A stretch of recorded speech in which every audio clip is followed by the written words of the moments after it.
Kent, how are you?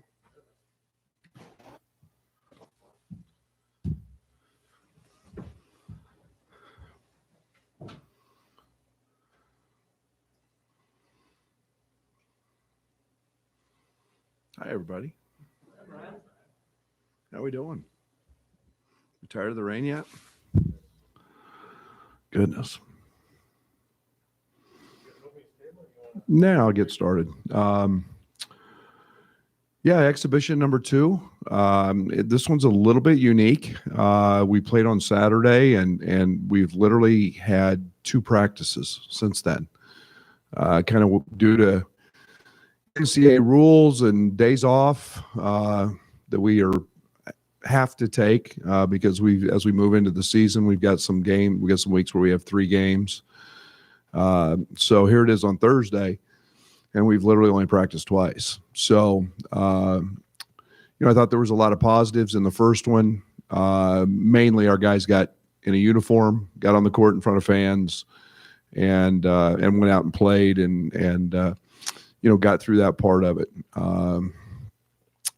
This one's a different animal. Indiana University, Pennsylvania is extremely well coached. They're one of the elite Division II programs in the country. This is a veteran team, led by Armani Foster, a very, very big point guard, 6'4", 170 pounds, average just shy of 20 a game. Be a great challenge for our guys. They run great actions. They're an elite offensive rebounding team, and they're a team that can really, really shoot the basketball, especially from the 5 spot. So that'll be a great challenge for us. Again, we'll treat this a little more game-like than we did the first one, as our guys still learn how to handle scouting reports, and we've dove into that side of things a little bit more with Indiana University. And then we'll continue to work on rotations and see how that goes as we move forward. So excited about the opportunity to get fans back. I think we've got a sellout or within a few tickets of that.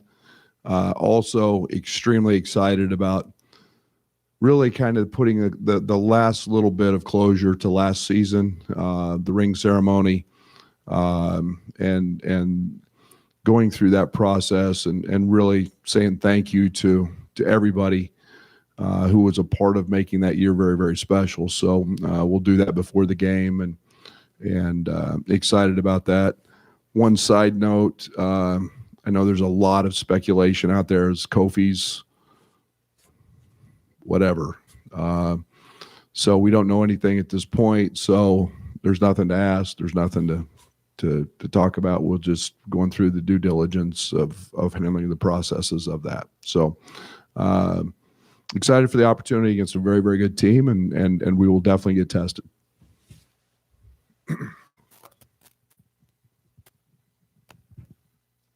Brad, when you have this kind of veteran team who I think you've made kind of points in the past about that they know the motions to go through at this point, how do you get the most out of these exhibition games, just given the talent disparity and the experience? Well, there's not much talent disparity tomorrow. This team's good. This is the point guard had 30 against Elon last year. This is a team that has got real dudes, and they got real size, and they're extremely well coached. So there won't be any talent disparity. This will be a team that we'll have to show up, and we will get tested. They are going to punch us in the mouth. They're all old. They're grown men, and I'm excited about us seeing that early in the season. With veterans, you'd hope they'd understand we don't take anybody for granted. It's about playing us. It's about being us. We took Sunday off. We practiced Monday. We were horrible in practice. We haven't been very good after a day off. We had to take Tuesday off. We practiced yesterday, and it was pretty good. It was better. So you'd hope we're getting to that point where games are around the corner. Let's get dialed in, and I hope the veterans are leading the way in that area. It's what we want to see tomorrow. Brad, I know you mentioned that you wish you maybe could have gotten a scrimmage for the team a week ago or week and a half ago. Just have you been able to do anything extra just to in practice at all to challenge the veterans a little bit through the preseason, or I don't know how you approach that? Yeah, no, I mean, we want our practices to be, I think that was one of the things that made us really, really special last year was our really led by Tyler. Tyler is one of the all-time greatest trash talkers ever. And if you think I'm kidding, go ask anybody on our team, they'll tell you. But he always stirred it up. And it made practice very, very competitive. We were really good at that. To say we're at that level, we're not. Our young guys are still feeling their way through that. But we've got a competitive spirit. We just have to learn to keep pushing that envelope from that side of things and start playing with that mindset of we're getting our guys better. We're getting better every single day on every play. Hey, Coach. Luke Goody was the first freshman to get minutes last week, and I thought he was pretty impressive, and you praised him after the game. Where's he kind of at in his development as a true freshman? Yeah, I think he's in a really good place. I have great appreciation for not just Luke, but RJ and Brandon from this standpoint. Those three guys spend more time, and they need to spend more time than anybody watching film, understanding it. They've dove into their deficiencies and are attacking those things head on, whether it be with Fletch, whether it be an aspect of the game. This group of guys is really committed to getting better. And I like that. And, in regards to Luke, he just does everything you ask. He's a great listener. Offensively, he's very, very talented. We're going to see that at various points throughout the year.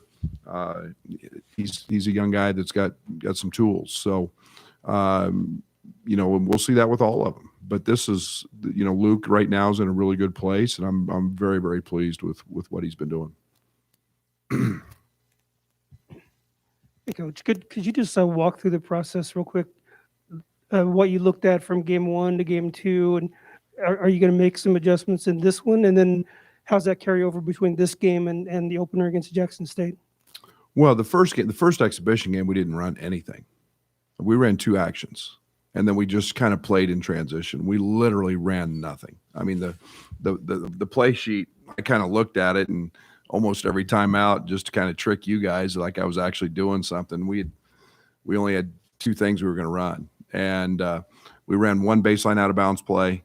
Actually, we ran a second one late, but we kept everything very vanilla. It was about playing hard. It was about getting out there and really kind of having fun and getting through all the nervousness and all of that. But now it's about execution. Now it's about really diving in and finding out what we can run, how we run it. We'll be much more game plan oriented. We spent hardly any time at all on the first one. Game planning will be a little more involved in this one, so our guys understand that. And then as you head into Jackson State, then you've got you've got a week, and you fine tune those things, and you find that balance this time of year. Really fine tuning things in the half court, and yet you've got to play and get game like atmosphere and game like feel in practice a lot, and start working on situations. And we've started that a little bit this week, and we'll continue that today. But time for a big jump. As a follow-up, has someone taken over Tyler's role of maybe chirping a little bit in practice, or is he still doing that from the sidelines? Or no one's taken over yet, but I think Luke Goody's well on his way to surpassing Tyler's trash talking and competitive stuff. I think we're going to be okay there. It's just a matter of carrying that over with everybody and making that a fight every single day on every play. And Luke's really good at that. Brad, I know you said to this point there's no clarity, but the season being so close, 2 weeks or so away, I mean, do you have any expected timeline on what might be clarity on the Kofi situation, or I guess how do you approach that, just being so close? Your guess is as good as mine. I sit here and I don't know, and I coach him every single day to get better, and whenever there's something, there'll be something. Until then, I don't spend a second, other than coaching him, trying to get him better, and we'll go from there. And then I guess you talked about in the media day about being tougher. How do you get that out of your guys in these two exhibitions before the season starts? Well, we're going to find out tomorrow where our toughness is at, because we've got a great opponent, and it's about, toughness isn't just physical. Toughness is the mental. Toughness is playing through fatigue. Toughness is about executing when you're tired. Toughness is about making a free throw when you're breathing hard. Toughness is a lot of things, and are we tough yet? We're not. We're not close to where we need to be, and we've got some guys who are really tough, but as a collective unit, we've got to still combine to fight for it as a group, and be tough, and not give in to an emotion or a bad call or a bad play or a team hits a hard three or the crowd goes crazy, against you. It's all toughness related stuff, and that's a very vague term I use, but we gotta get tougher. Brad, it seems like, I know fans would like for another clean blowout like the first one, but it seems So like would my wife. She really likes those a lot. it seems like you would like for a competitive game where there's some adversity going into a schedule where you have a Arkansas State team that's going to be pretty good and a Marquette road trip and all that stuff. You got to get some stuff figured out. Absolutely. That's why they're on the schedule. We knew exactly what we were getting when we scrimmaged them. Again, I haven't paid attention to the rankings. I know they're ranked. I know this is a team that's had so much success in the past. I know, last year I think COVID pretty much wiped out their season. But a lot of veterans. I look at their roster and they're all redshirt juniors, redshirt seniors. I mean, those are grown men, and a lot of veterans, and they really shoot it. They're going to challenge us with some things we know we're going to see in league, and here in the preseason. So I hope they come out and just punch us, and I can't wait to see how we react, because reality is we're not going to play any games this year like we had the other night. And that's no offense to St. Francis, but Austin was in, at the end of that game, I think maybe just to run the point. He's done that before, I think at Wesleyan, but how has he maybe evolved in that role for you guys? it's a process. It's not his most natural position. We've put him in that spot. We've played DeMonte in that spot. A lot of times, we've been running Brandon Pajemski there a great deal as well. But he's a very capable handler. He's a great downhill finisher. And then, if you go under his ball screens, which they did the other night, he jumps up and makes one. So, and he's a good decision maker. It's just not something that it's not his best position. He's comfortable doing it, but he's really comfortable on the wing and straight line driving and getting into that offensive glass is one of his best attributes, and that's something that we've been experimenting with and looking at. But he's very comfortable on the wing. Coach, you mentioned Luke kind of getting up there with the trash talk or could surpass Tyler or whatever words you exactly used. Does that personality kind of feed into the toughness identity that you're kind of hitting at and that you want to see more of? Yeah. I want competitive dudes. I want guys who won't accept failure, won't accept losing, won't accept, I tell people all the time, it's, if you're running and you got to run a 6-minute mile and you're running 5:59 just so you can make it, you're probably not my type of guy. If I think that you can run a 5-minute mile, if you're running it just to make it, it gets really, really hard to be successful. And that's the toughness. And we got freshmen that are out there busting their butt trying to surpass Trent and Jacob. And I use a 6-minute mile. I mean, in everything. And that's what I love about that group is they are competitive and they're fighters and it can be very intimidating as a freshman at 18 years old to be on the court with 23-year-olds who know what they're doing and have been through it. And, you're just going to line up and go at Trent Frazier? Really? That can be a little intimidating. Luke doesn't back down from that. He's pretty dialed into doesn't matter who, what, where, let's go. And, I call it a good scuffle in the Pizza Hut parking lot, but he'd be right there in the middle of that. Coach, you said you're going to run a little bit more set offense in this one. Can we anticipate a more defined role for a guy like Alfonso Plummer? I think he only got 4 shots in the first one. Are we going to see some more spot up jumpers from him? Yes. And everybody else. I think you're going to see more. We'll be forced to have to play that way. Now they run. Don't get me wrong, and we're going to run. We're going to do what we do, but the game will force itself into a game where you're going to have to execute at different times. We're not going to score, 31 points under 7 seconds like we did the other night, and we didn't shoot it any good. But the game will force that, and I'm excited about that as we get into some of our packages that we have. And start looking at how teams guard them, how they're executed, and gives us a pretty good roadmap for the future. I know you kind of touched on it in a couple different answers here, but how do you know when your team has turned that corner for toughness? Like, are there benchmarks that you see? Is it a gut feel? I guess what goes into that? Great question.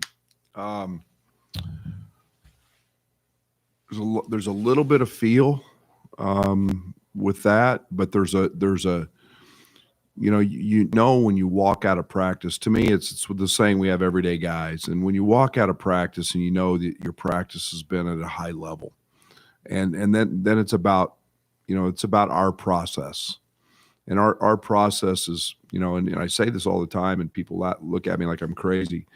The scoreboard takes care of itself if you do your process right. And I know if it's not on our side, most nights I'm okay with that if we've grown into that toughness, if we've grown into that execution. And I believe in what we do and how we've done it. And I think last year was a great example. And when we matured into a team that was really tough but we were everyday guys. Man, we compete every single day. And we fought, and you know what? All of a sudden, my time was less because we were going so damn hard and competing, and so you get a feel for it, and the natural maturation. I don't want to make it sound like we're not. We just have another gear to get to, and I'm not complacent with last year. We tricked off 4 or 5 games last year that we should not have. And we're trying to get those under control with toughness and with execution. And so, you got to feel, you got to walk out of practice and know that, damn, we were good today. And when you start stacking those days one on top of the other, you pretty much turn the corner. Does the schedule line up where Io or Georgie could get back? How's that work? Do you expect anyone back, I guess, for that tomorrow? No, I don't think there's any chance. I think that we've tried with that part of things, and we'll kind of be the group that's here. Obviously Georgie's in with the G League, and they're in their training camp, and obviously Io's got an NBA schedule that he's got to adhere to, and we'll be the group that's here, and we're gonna have a big time, and we're gonna celebrate what was a heck of a year with unbelievable group of people involved. Thank you. RJ's first play he made when he checked in Saturday was offensive rebound and a putback on a missed free throw. Is that just maybe a That's moment where, glimpse. yeah, just where he understands maybe that's what gets him on the court?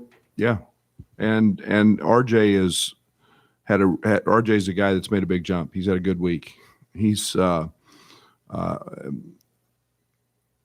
RJ's so athletic. That young guy has no idea how good he can be, and he's so athletic. And we saw him jump up and make a three.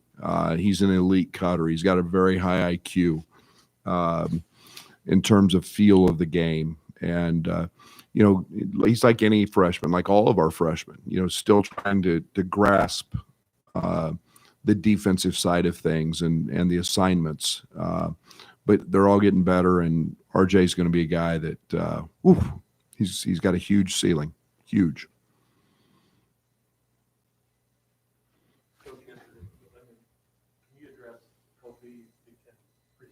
Absolutely.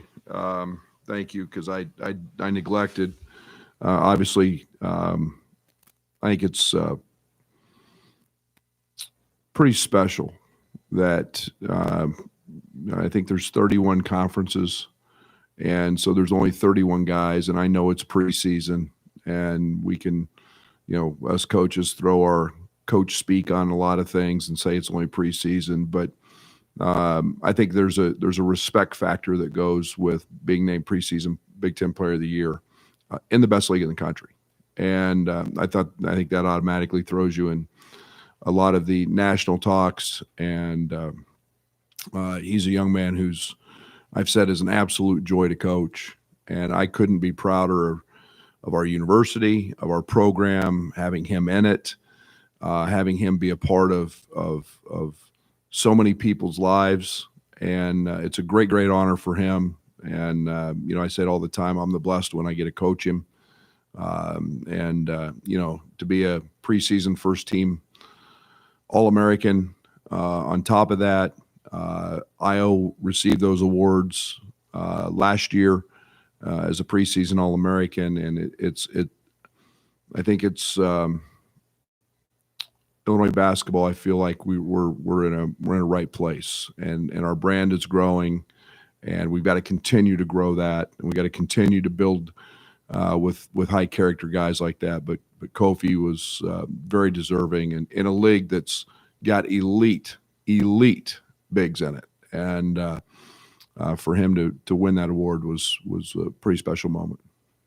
Hey, Coach, you said you were really excited for the ring ceremony, kind of one last goodbye to last season, but at the same time, are you kind of happy or excited to kind of have a new clean slate and focus on this season? Yes. We never forget the past, and we're great at remembering, and that's one of the special privileges of success is you get to go out there in front of what's our capacity, DB? 15,600, 15,500. We get to go out in front of 15,500 in an exhibition game and get our rings and understand that, yes, we did something that's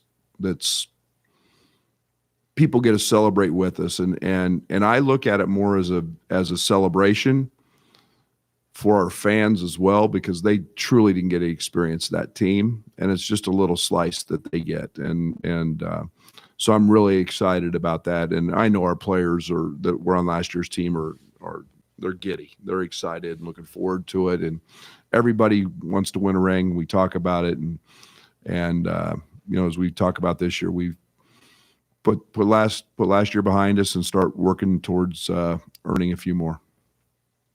Brett, do you have any rings like that, or have you seen the ring, or part of designing it, or any of those aspects to it? All of the above. I was very fortunate to be a part of some Stephen F. Austin teams that were pretty good, and had a Oklahoma State one from going to the tournament, and so I've been a part of a few of that. And I wasn't the primary designer, as I have very few skills when it comes to designing anything, which my wife again will attest to. But conglomeration of group of guys that did a great job on them, they're fantastic. Thank you. I was not a marketing guy.